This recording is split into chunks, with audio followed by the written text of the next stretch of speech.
your insight.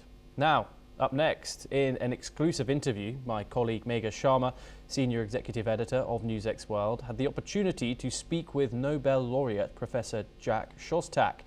Mr. Szostak participated in a panel discussion organised by Ashoka University. Professor Szostak, who was awarded the Nobel Prize in Physiology or Medicine in 2009, is best known for his work on how chromosomes are protected by telomeres. Let's take a look. Hi, I'm Megha and you're watching NewsX. With me is a very special guest. His name is Dr. Jack Szostak. He's a professor of chemistry at University of Chicago, and he is very well known across the globe for the 100th Nobel Prize that he won in medicine or physiology for the discovery of how chromosomes are protected by telomeres. Thank you very much, Professor, for joining me and speaking to us. Thank you for having me here. You've not come to India for the first time. You have been visiting here very often in the past as well. How has your experience been? Well, I love coming to India. It's a huge and interesting country, so it's really interesting to always, see new parts of the country and learn a little bit more of the history and culture.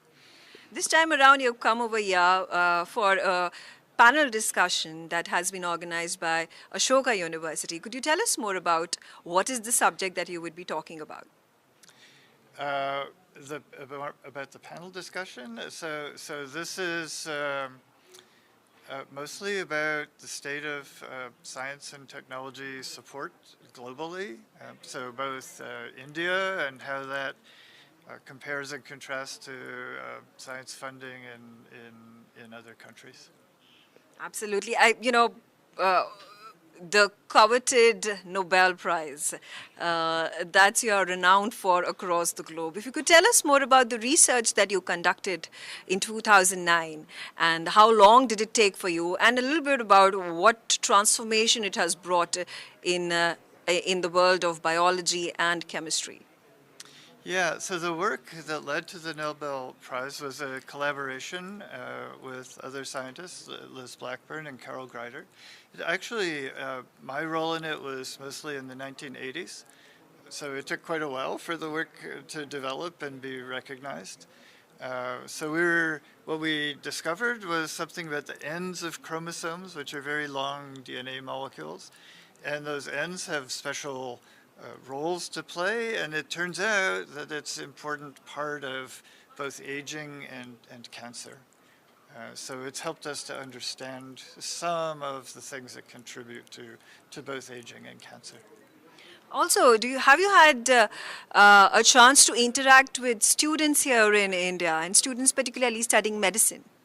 Yes, I have on many visits, so both at Ashoka University and at many other places where I've given talks. So it's always fun to talk to students and hear their questions about science today. You're also a professor of chemistry. You're teaching in the United States of America. Could you tell us more about the kind of role, also your interactions, and what is the, have you written any more research papers? What is the current work that you're doing? Yeah, so I have a very active lab at the University of Chicago. Our work is focused on how life got started on the early Earth.